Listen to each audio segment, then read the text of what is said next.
मंत्र अनेक प्रकार के होते हैं।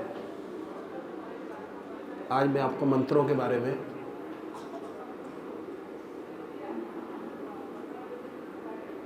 मंत्रों के प्रकार, अनेक प्रकार के, और उन मंत्रों का अलग अलग असर होता है। इनके जाप से तरह तरह की शक्तियाँ और सिद्धियाँ प्राप्त होती हैं। कुछ संत लोग जो जाप करते हैं वे अपना जाप छोड़ जाते हैं, वह जाप सिद्ध हो जाता है। उनके जो शिष्य या उनके साथ में आए परमात्मा के रास्ते में चलने के लिए जब वे मंत्रों को पकड़ते हैं उनका काम बहुत सरल हो जाता है, रास्ता आसानी से तय होने लगता है। मंत्रों की बड़ी विशेषता है। मंत्र अच्छे भी हैं, मंत्र खराब भी हैं। सिद्धियां दो तरीके की होती हैं, एक अच्छी सिद्धि और दूसरी खराब सिद्धि। सिद्धि आपको ऊपर उठाती है, उठाकर परमात्मा तक पहुंचाती है। एक मंत्र के सहारे ऊंचा उठाती है, ऊंचा उठाकर परमात्मा तक पहुंचाती है। कुछ लोग मंत्रों द्वारा भूत प्रेतों को सिद्ध करते हैं, उनसे दुनिया का विनाश कराते हैं। उनको हम अघोरी कहते हैं। वे शाम शमशान में जाकर मंत्रों का जाप करते हैं। कभी भूल चूक से कोई लाश अध जली रह गई तो उसकी आत्मा को सिद्ध कर लेते हैं और उससे बड़े गलत काम कराते हैं। ऐसे लोग महानरक में गिरते हैं, कभी उनका भला नहीं होता। मेरे दादा गुरु महाराज के जीवन में एक घटना घटी, मुझे याद आ गई, जो मैं आपके सामने रखता हूँ। महात्मा रामचंद्र जी महाराज, महात्मा रघुवर दयाल जी महाराज मथुरा पधारे। चच्चा जी महाराज छोटे भाई ने कहा कि मथुरा की सैर कराएं, तो आज्ञा मिली कि कराओ। मथुरा सैर करने जा रहे थे तो एक अघोरी से रास्ते में पाला पड़ गया। अघोरी ने सोचा कि ये मोटी चिड़िया है, इसके पास तो बड़ा माल है, बड़ा खजाना है। महाराज से अघोरी ने कहा कि चलो बच्चा हमारे साथ चलो। ये भी मस्ती में थे उन दिनों। उत्तर में कहा चलो, और उनके साथ चले गए शमशान में। उनको बैठाला, बच्चा बैठो, और वो बैठ गए बड़े आराम से। जिस आत्मा को उन्होंने सिद्ध किया हुआ था उसको बुलाया और चच्चा जी महाराज के ऊपर छोड़ दिया। अब क्या होता, चच्चा जी महाराज तो सदगुरु का सहारा पाए हुए थे, उन पर किसी चीज का क्या असर होता। ध्यान अवस्थित हो गए, गहरे ध्यान में बैठ गए, और ध्यान में बैठते ही वो जो रूह थी हाथ जोड़कर खड़ी हो गई। बोले क्या आज्ञा है। बस उसको उसी अघोरी पे उल्टा छोड़ दिया। नाचा नाचा फिरता, हाथ जोड़े, पैर पकड़े, बचाओ बचाओ। जब बड़ा रोया, गिड़गिड़ाया, तब महात्मा जी ने उसे क्षमा किया और कहा आइंदा ऐसी हरकत मत करना। उस आत्मा को आज़ादी दिलाई और वह भी बंधन से छूट गई। जब वापस पहुँचे तो लालाजी महाराज ने सब जान लिया। उन्हें बहुत डांटा कि तुमने क्या किया, हमारा काम क्या ये है, ये तमाशा दिखाने का काम हम लोगों का नहीं है।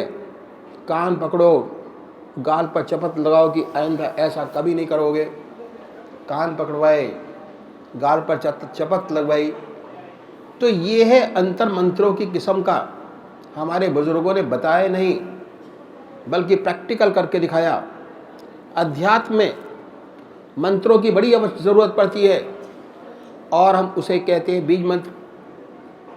बीज मंत्र देने वाले बहुत सारे हैं, बहुत से गुरु हैं जो आपको ₹1.25 की माला दे देते हैं और कहते हैं कि भाई भगते भगते जाओ, सीताराम, राम राम, उसी से तुम्हारा कल्याण हो जाएगा। और कहते हैं कि गुरु की सेवा करो, सारी जिंदगी माला रटते रटते हो जाती है, फायदा कुछ नहीं होता। ऐसे भी गुरु हैं।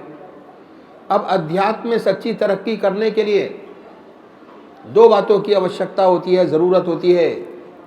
जैसे खेती को सफल बनाने के लिए 2 बातों की ज़रूरत होती है। एक तो ज़मीन बहुत अच्छी पकाई जुताई हुई हो, तो उसके लिए पहले ज़मीन में हल चलाते हैं, जो जड़ें घास होती है उनको निकालते हैं और ज़मीन को नर्म बनाते हैं, तब उसमें बीज बोते हैं। अब खेत सुंदर तैयार हो गया और बीज गला सड़ा मिल गया, तब भी कोई फ़ायदा नहीं होता। बढ़िया बीज मिला तो खेत लहलाता है और कोई रद्दी सद्दी बीज मिल गया तो सारी मेहनत बेकार हो जाती है।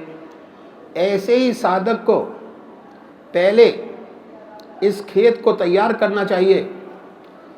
और खेत हमारा अपना मन है, अपना हृदय है। हम अपने हृदय को तैयार करें, अपने आप को देखें कि हमारे खेत में घास कैसी है, इसमें जड़ें तो नहीं लटक रही, घास गंदी तो नहीं है जो बीज को नष्ट कर देगी। उस घास की हम सफाई करें, अपने खेत को तैयार करें। खेत तैयार करने में सत्संग सबसे बड़ी मदद करता है। हम सत्संग में जाते हैं, बुजुर्गों की कृपाधार मिलती है, उससे हृदय में ऐसी शुद्ध भावना पैदा होती है कि हे प्रभु, जितनी मेरी कमज़ोरियां हैं इन्हें दूर कर दो। जब तक घास नज़र नहीं आती, जड़ें नज़र नहीं आती, तब तक सफाई शुरू नहीं होती। ये भी बड़ी भारी परमात्मा की दया कृपा होती है। जब ये रोशनी पैदा होती है कि मेरे अंदर कमियां हैं, तो उसकी सफाई शुरू हो जाती है। उदाहरण के लिए एक कमरा है, खूब अंधेरा है, उसमें आप सोए हैं, बेखबर पड़े आराम से, सब कुछ बढ़िया लगता है, आपको थूक आया, बिस्तर पर पड़ गया, बिस्तर गंदा हो गया, लेकिन आपको इसका होश नहीं। अब इस कमरे में रोशनी ले आइए, लैंप ले आइए, रोशनी होते ही आप भड़बड़ा उठेंगे, उठकर कहेंगे अरे मेरी चादर बहुत गंदी है, इस पर थूक पड़ा है, इसको बदलो। और नज़र दौड़ाई, नीचे ये कूड़ा है, इसको साफ करो। कमरे में मकड़ियों के जाले हैं, इसको साफ करो। जब रोशनी पैदा हो जाती है, उसमें अपनी गंदगी और सफाई, अच्छाई और बुराई दोनों नज़र आती हैं। उस गंदगी को दूर करने का प्रयत्न आरंभ हो जाता है। यही सच्चा अध्यात्म मार्ग है। जब तवज्जो हृदय पर पड़ती है तो मनुष्य अपने आप को देखने लग जाता है कि मैं क्या हूँ, मैं कौन हूँ, मैं क्या कर रहा हूँ। उससे पहले नहीं देख पाता। जब तक अपने आप को नहीं देखता, बड़े आराम से सोता है। 1000 पीछे 999 व्यक्ति इस संसार में ऐसे ही सोते हैं, अपनी तरफ नहीं देखते, दूसरे को देखते रहते हैं, अंदर नहीं देखते। अंदर देखें तो अपना पूरा करकट नजर आए और उसको साफ करने का प्रयत्न हो। जब हम संतों के पास जाते हैं, उनकी कृपाधार पड़ती है, तो हम अपने हृदय को देखना शुरू कर देते हैं। जब रोशनी पैदा हुई, हमने अपने हृदय को देखना शुरू किया, फिर हमें नज़र आने लगता है कि इसमें तो कई तीखे कांटे हैं, कई तीखे कांटे वाली झाड़ियाँ हैं हमारे मन के अंदर। काम है, क्रोध है, लोभ है, मोह है, अहंकार है, झूठ है, फरेब है।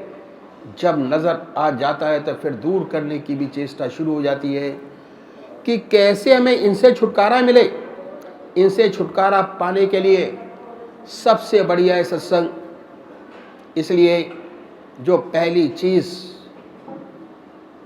है जो आवश्यक है वह सत्संग। आप सत्संग में जाते हैं, जितनी बुजुर्गों की तवज्जे आपके हृदय पर पड़ेगी उतना ही आपकी सफाई होती चली जाएगी।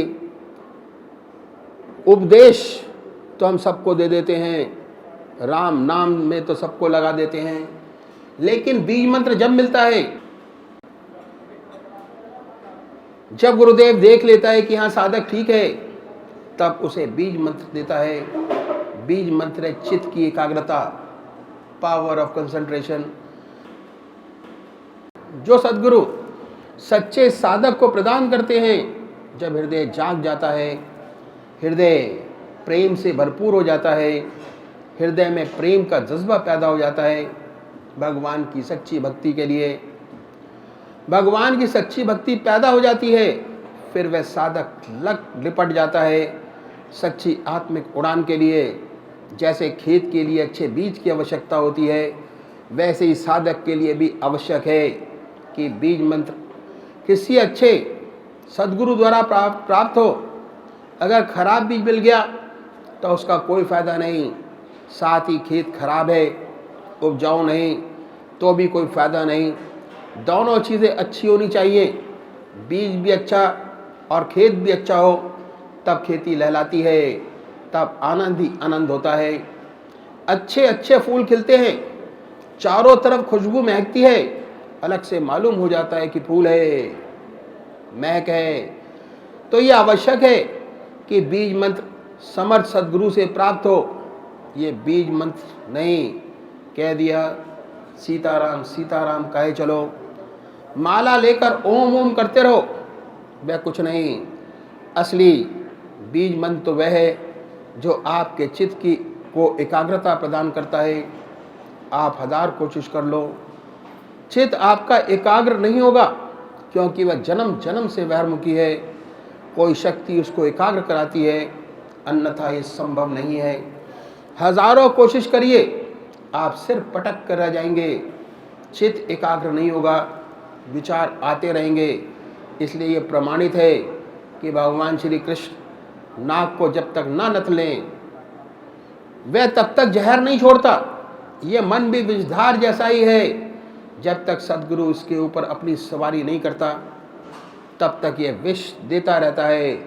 तो मौका दीजिए अपने सद्गुरु को, वह इसकी पूर्णता से सफाई करे और जो सच्चा बीज है वह आपके हृदय में डाल दे, जिससे परमात्मा का प्रेम, ईश्वरीय भक्ति, निरंतर उसकी याद आपके दिल में पैदा हो जाए।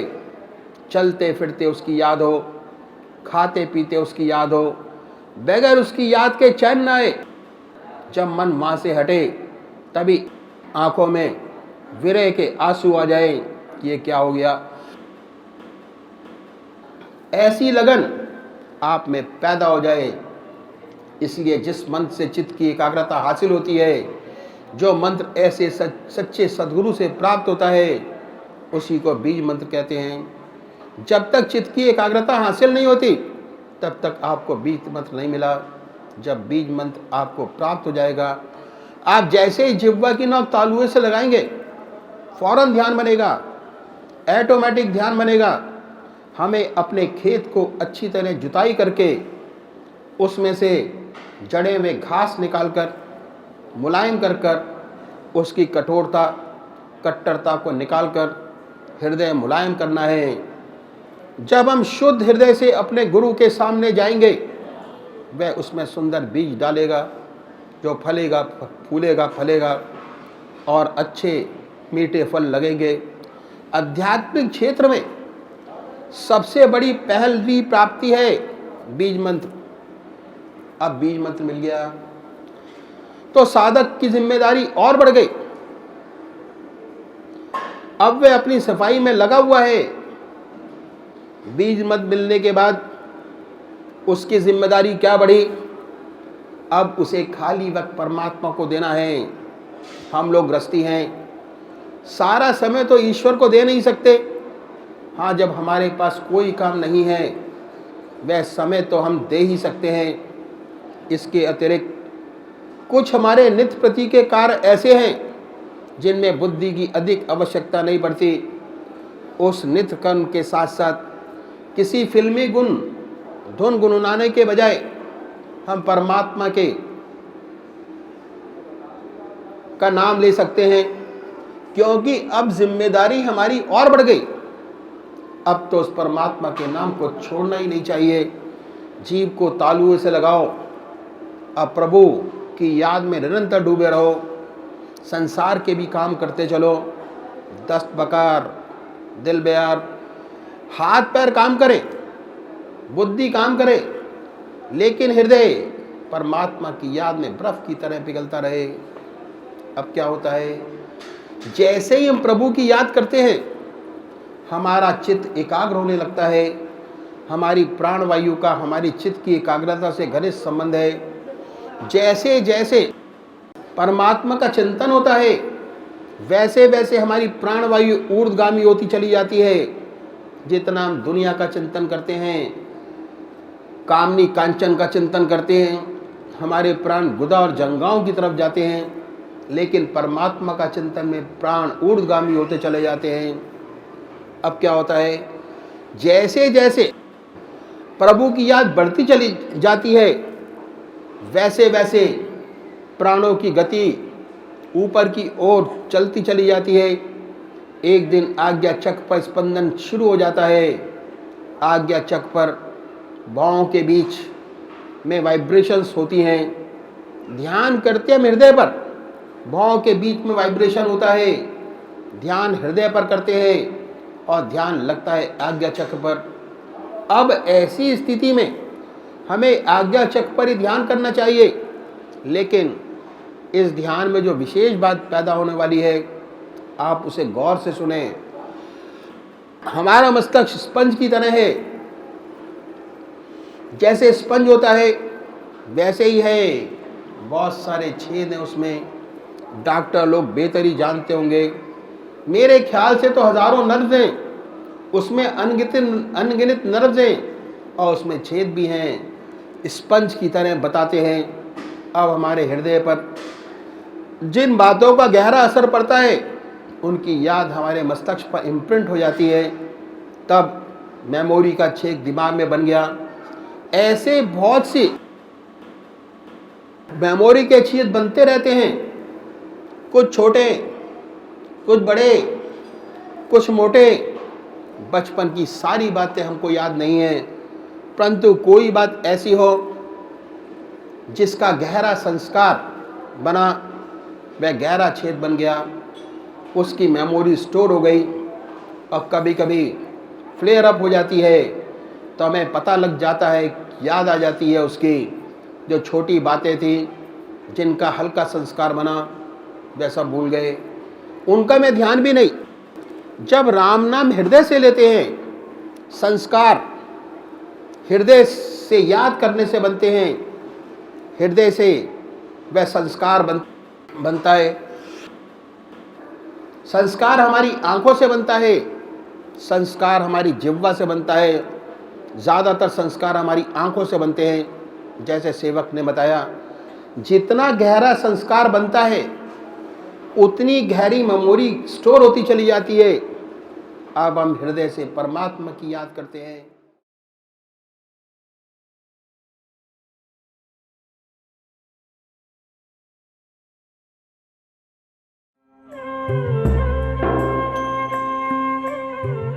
ध्यान योग के कार्यक्रम आनंद योग से निशुल्क जुड़ने के लिए संपर्क करें 9810239677।